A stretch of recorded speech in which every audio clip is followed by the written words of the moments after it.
Hello, beautiful moms and entrepreneurs. This is a place where we come together to learn, grow, and inspire. So sit back, relax, and let's get started. Hello, Unbreakable Mompreneurs. Today I am here with Sabrina Guler, and she has quite the story. And actually, she's the perfect example of the person that I want you to become if that's what you desire, because she started in New York City with $10. And a couple years later, she's grown a business into $85 million. And so I'm so excited to have you. And Sabrina, why don't you introduce yourself even further?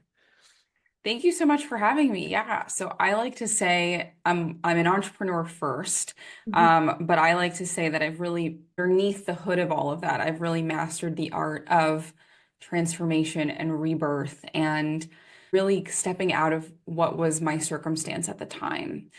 So yes, I'm an entrepreneur. I run a few businesses. My first business, I was so lucky to have found what others might have seen as overnight success, but for me was really a 10-year run.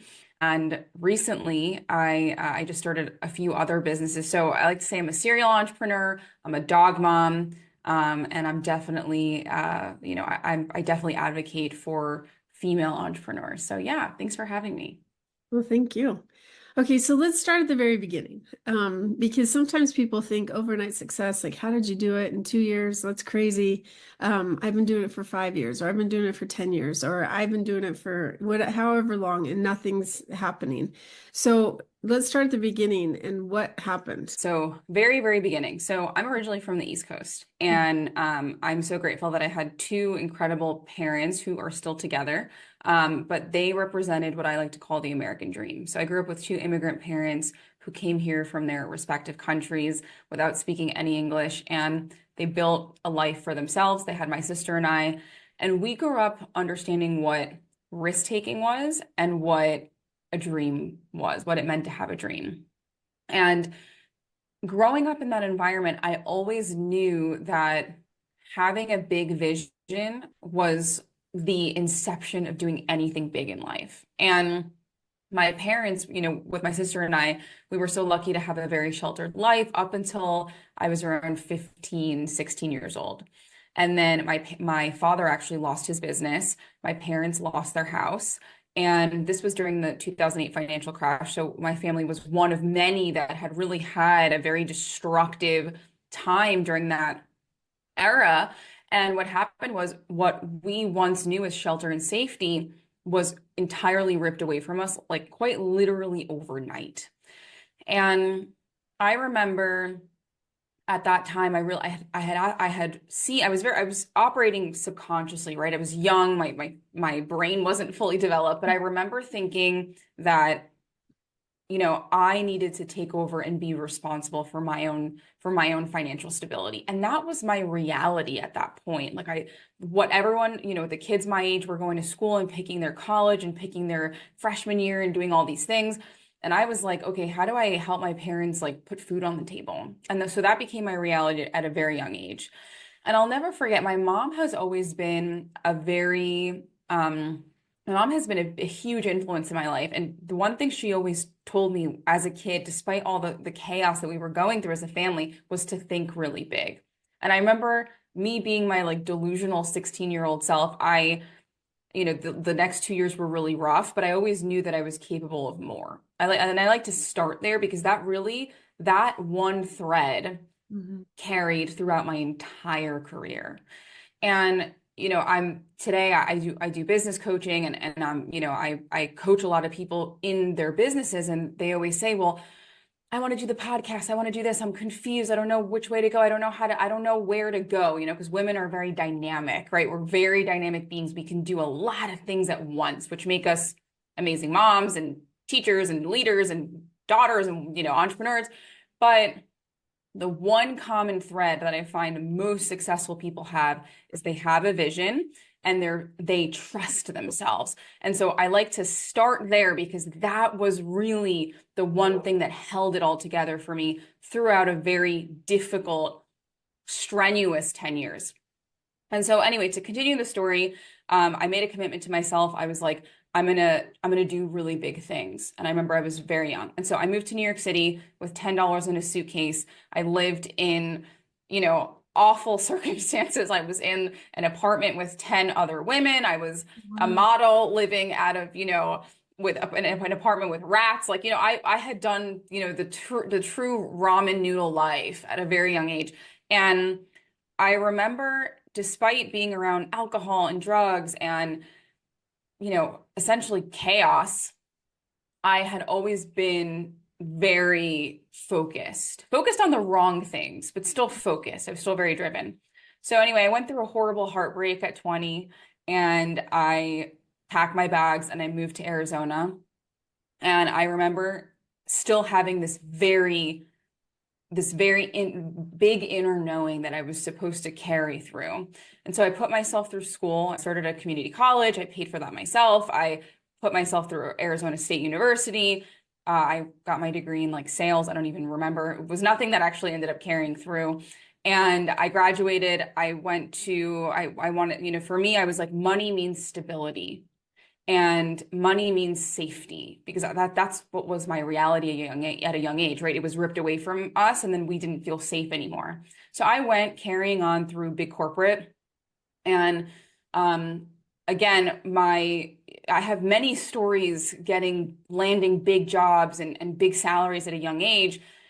And, a lot of people throughout my career have asked me, well, how did you do it? And I was like, because I just believed I could. And I studied the people around me. I reverse engineered everything in my life. So I'd be like, okay, the people that work for Apple do these things. And so I'm going to do these things. I'm going to master them. And then I'm going to go to Apple and see if they take me in.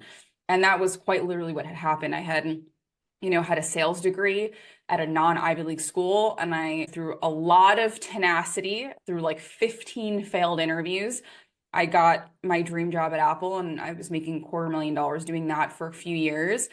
And to kind of fast forward, because my story is so long, but to fast forward, during COVID, I just had this bug in me. And I'm just gonna, I'll state this because I feel like a lot of people need permission to be this. And so I'm always the permission giver for this. But like, we are allowed to do many things in life. We are allowed to grow out of things. We are allowed to switch out of careers and businesses and things. You have full permission to go and reinvent yourself. And so, because I have so many highs and lows in my story of all the things that I've done, yes, I got my dream job at Apple. I was there for a few years. Yes, I had the bug in me to want something more. And so I did. And so I started a business in 2020. Again, all the hard things that I went through in my life, that was like the finale for me at that point, for me to take all the things that I learned and apply it to a business. And so my very first business turned into a pretty large 8-figure business. I ended up in private equity. I raised money for real estate, and I had a co-founder with me, a business partner. And so today we do operate an 8-figure business, but it really came from that belief that there was more. So I'll pause there.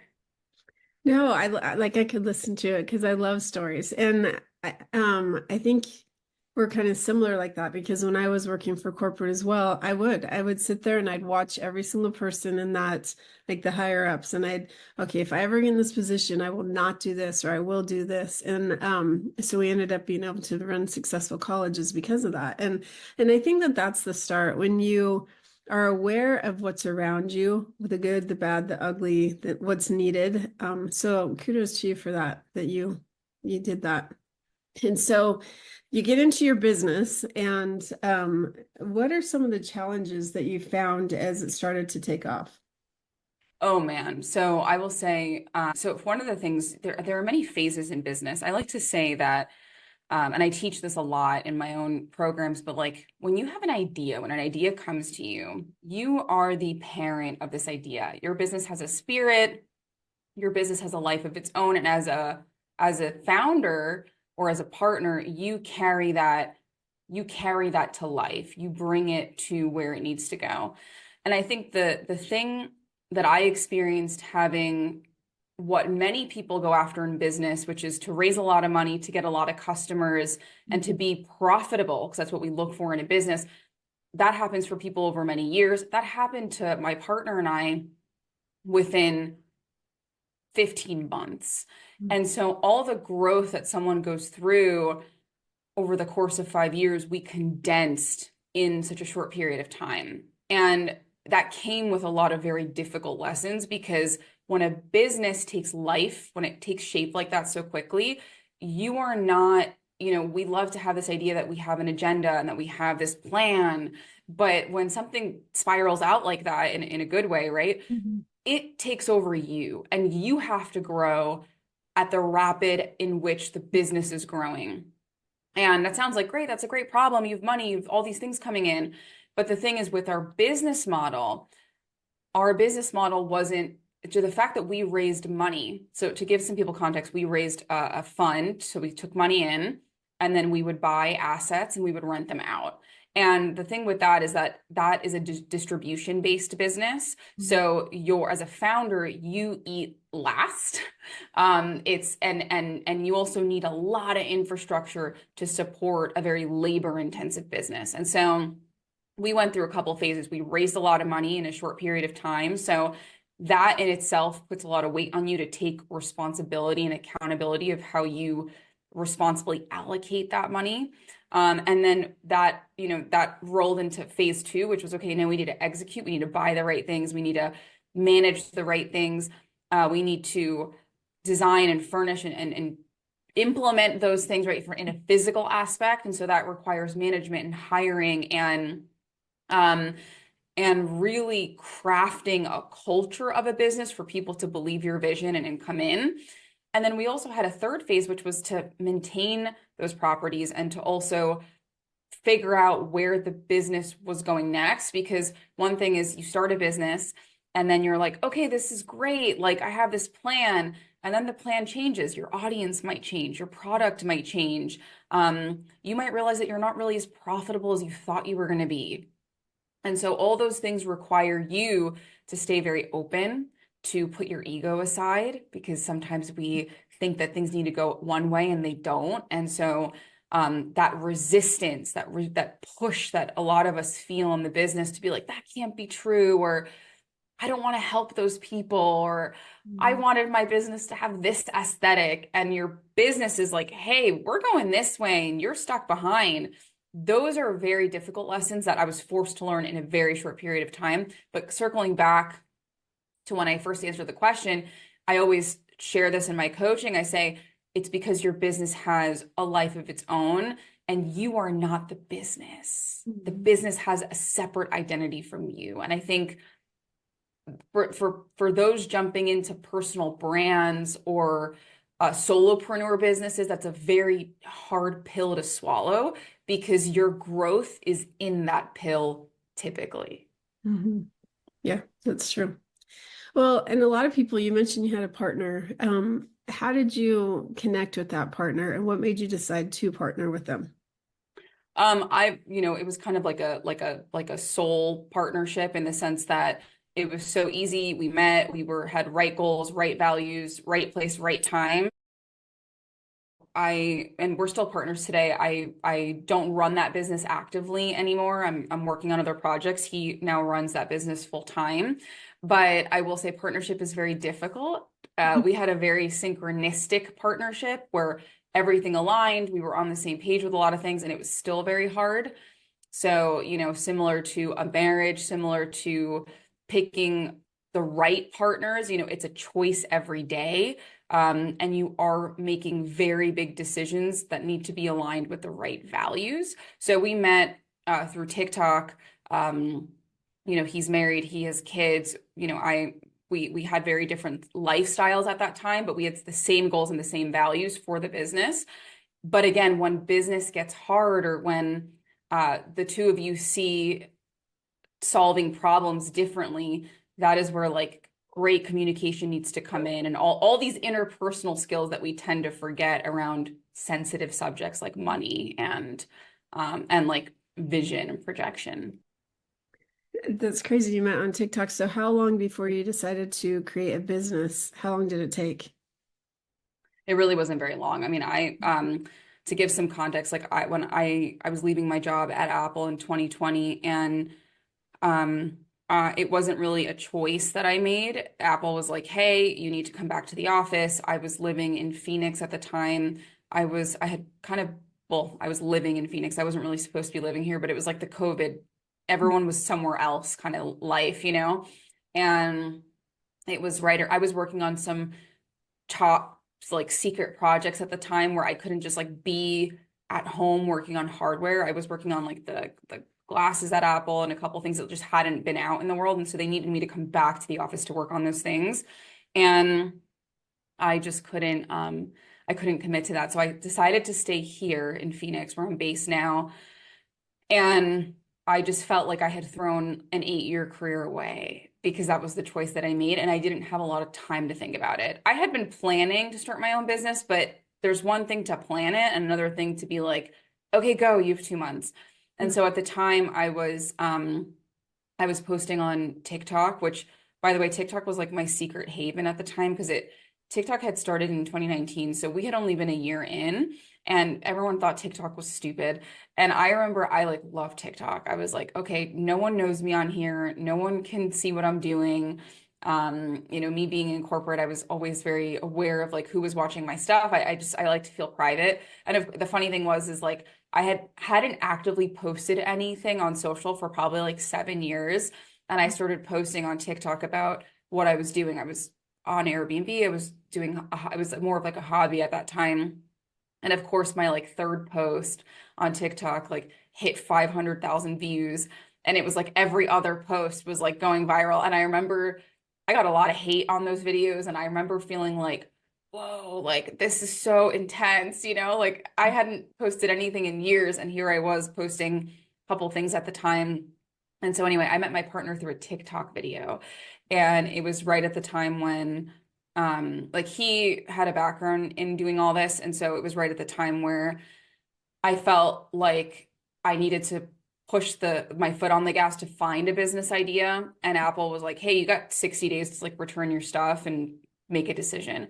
And so it was very quick to answer your question. Like we had this, I already knew what I kind of wanted to do, but I didn't know how to put an infrastructure or how to make it profitable at the time. And he had a background that kind of fit with that. And so anyway, that's how we met, through TikTok. That's crazy. So looking back now, would you have done things differently, starting your business, especially with a partner, or would you not? You know, it's so interesting. I'm now, so my business partner and I, that was our one business that we started. And then he went off and created multiple businesses from that larger business, like a construction company and a few other things.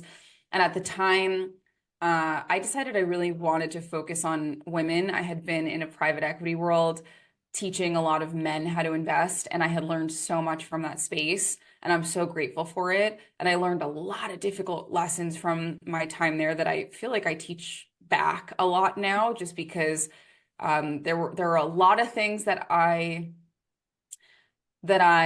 emotionally processed during that time, which no one talks about these sides of business because people are like, yeah, the structure and all the things, but like business is hard because it's an extension of you, you know?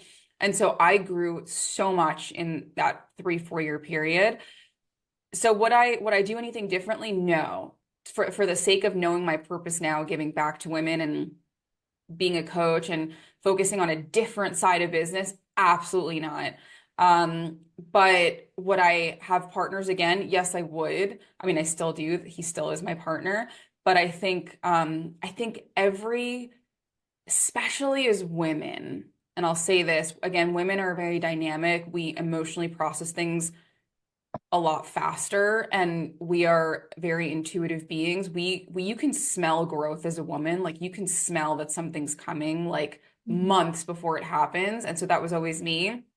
And so I find that I would have partners again, but I feel like it would have to be very congruent with my growth, you know? And so, yeah, I think like anything in life, I don't look at anything like a regret. I look at everything like a lesson learned, especially now with me doing a lot of giving back.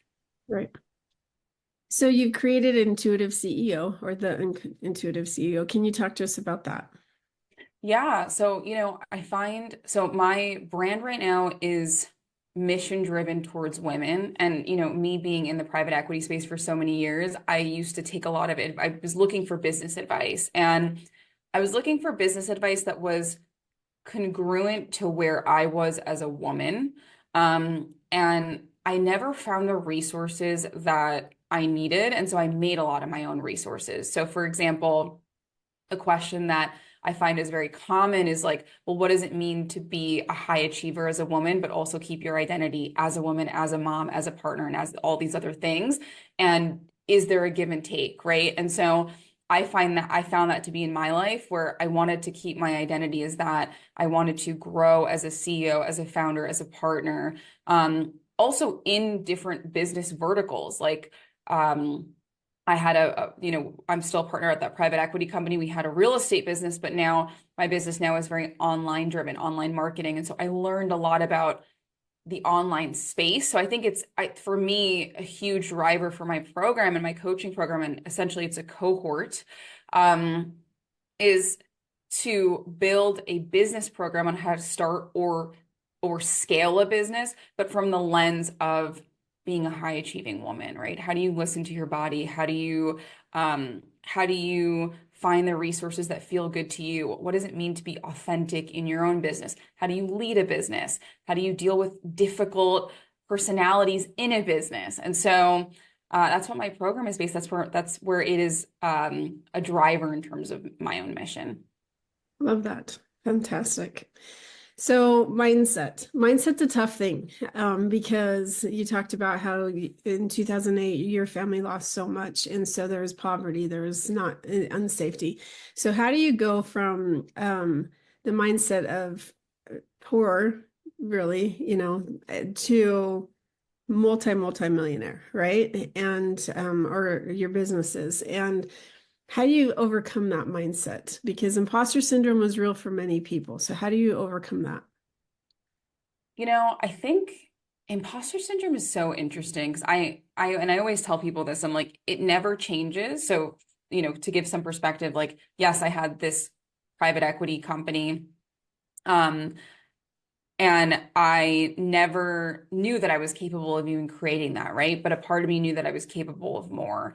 And it doesn't matter what that more meant for me, but I always knew that wherever I was always thinking bigger and I was always hungry to learn.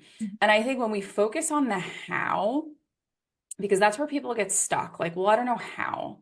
I don't know how. I don't know how I'm going to get there. That doesn't make any sense. I'm only going to believe what is in my 3D reality and what is currently present today. And I think that's where we go wrong in our belief systems. And that's where we go wrong in terms of what we believe we are capable in attracting opportunity. Fun fact, yesterday on my podcast, I spoke to someone who does money healing and focuses on scarcity with money. And she was telling me how she's had thousands of clients who were in debt, females who were in debt, who have always been in a cycle of debt. And she was saying how having a scarcity mindset and debt, the prerequisite to releasing debt is to overcome scarcity mindset. And she was saying how most of her clients who were $250,000 in debt in like law school or whatever, when they opened that channel up within themselves, their plan, when they got realistic, like, okay, I'm going to plan to pay off this debt. And for the next 3 years, I'm going to allocate $2,000 or whatever that number looks like to pay this off, right? She says that for like literally like 90% of her clients, most of them, once they opened up that channel of releasing that scarcity, and even though they had a plan in place, that plan got cut by like 2 years just because they had that belief system. And so, as woo as this sounds, or, if you roll your eyes at this, it's the truth. It's just law, where instead of attaching yourself to, but how, I don't know, but how, you need to attach yourself to, I'm already this in another reality. Like, this is my identity in another reality. And I'll add one more thing, because I talk about this a lot, again, with my own clients, is like, and I'll do like this mini exercise with the audience, but when you want to be a different version of yourself, a more successful version of yourself, and you picture yourself in that reality, you're only picturing it in that one scenario. So maybe you're like, I want to be like a 7-figure public speaker. And so you picture yourself on the podium speaking and, your book deal or whatever, and you have that vision.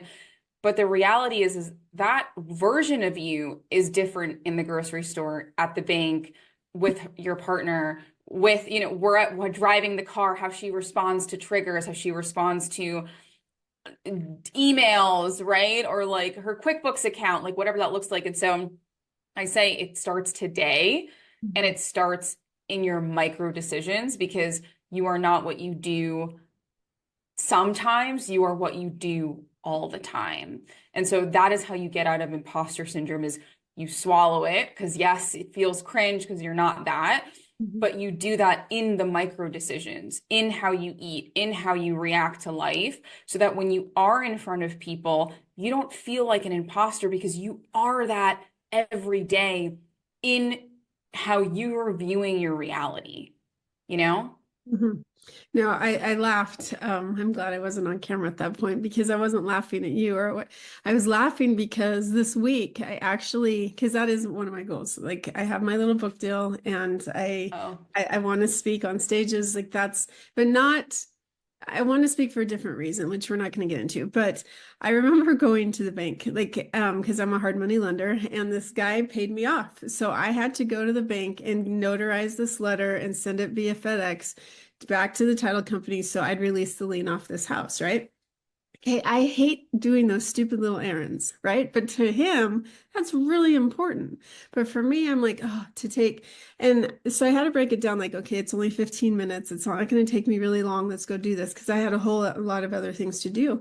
And so I remember, like, I don't want to do this. So I literally went in my, I call them my pajama pants. They're not, but that pants that you wear around the house. I'm actually in them right now. Super comfy, holy, but, and then I had this big sweatshirt that was completely oversized. And so I'm like, okay, well, I'm not getting dressed. I'm just going to go to the bank like this. And I did, right? And so then I start thinking, okay, if I were to be in my whole self, where if I'm like this person that's on stages doing all this stuff, if someone were to see me dressed like this, what would they say? And part of me, like, I don't care.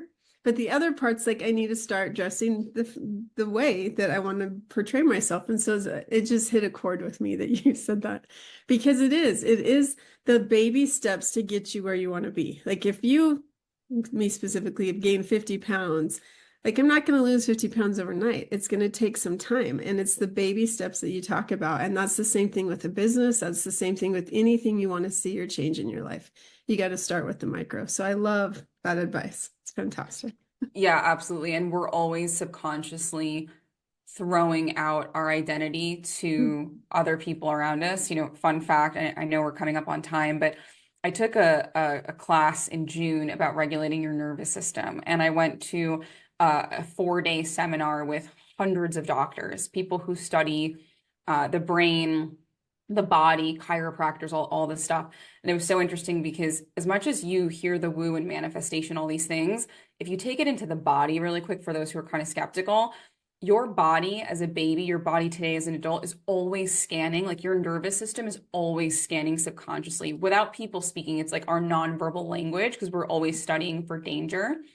And when you feel like someone is really cringy, like they're being an imposter, like, oh, that person's so salesy, or that person's so ick, and you don't know why, it's because a part of your nervous system doesn't feel like they are aligned with what they're saying, and you feel that, right? And so that is how we are constantly portraying out to the world, right? Like, when you want to date someone amazing and you meet this guy of your dream, whatever that looks like, are you ready on a nervous system level? Or are you giving that out there from a nonverbal perspective, that you are embodying that identity? And so I like to say that, because it's also very physical as much as it is like in the woo. Yeah. And we could get into that. Like, I 100% agree with you. And I did that experiment this year with my real estate business, where I wasn't doing a lot of business, but like I had enough, but I wasn't like trying to push it and increase, because I'm working on other things. So I'm hiring people to join my team so that they can do that. But I'm like, oh my gosh, I have like 15 clients and I have one under contract. And I'm like, okay, I need to stop saying that. I need to say, I have all these 15 clients, it's going to hit, everything's good. And no joke, within like 2 weeks, all of a sudden, boom, boom, boom, boom, boom, like all these contracts. And I'm like, all right, once again, the woo-woo stuff is really, really true. Because if you start acting like it, like instead of just keeping those people on the line, let's push them towards it. And hey, you really want to have a house? This is the time to do it. And, or they come to me. And so it's really crazy to see how the manifestations, we can talk about it person after person, but think about this, any listeners or you, when you start thinking about somebody like, oh, I should call this person, or, hey, this person pops in your head. Do you notice that they'll call you, or like you'll call them right away and they're like, oh, I was just thinking about you. That happens all the time. And so you talk about intuition, and we didn't really even get into that, but oh my gosh, that is a real thing. I love that. Absolutely. Well, I know our time is short. So if people, and specifically our listeners, if they wanted to find you, how would they do that? Yeah, I'm pretty active. You can go to sabrinaguler.com. My Instagram, Sabrina M for Marie Guler. And then I'm on all the things. I'm on YouTube, I'm on Instagram, I'm everywhere. So if you Google me, you'll find me. Fantastic. Well, Sabrina, thank you so much for being on our show. I appreciate that. Yeah, thanks so much for having me. And moms, go out and make it a great day and really listen to yourself, have the intuition that you need, and don't be afraid to take the big steps and think big. So Sabrina, great advice and great information. Thank you. Beautiful moms, remember, you are unbreakable. Keep illuminating the world with your strength, pursuing your dreams, and reveling in the splendor of motherhood. This is Charisse Walker, bidding you farewell for now. Stay tuned for more empowering conversations on the next episode of the Unbreakable Mompreneurs podcast. Until then, keep shining bright. Signing off with love, Charisse Walker.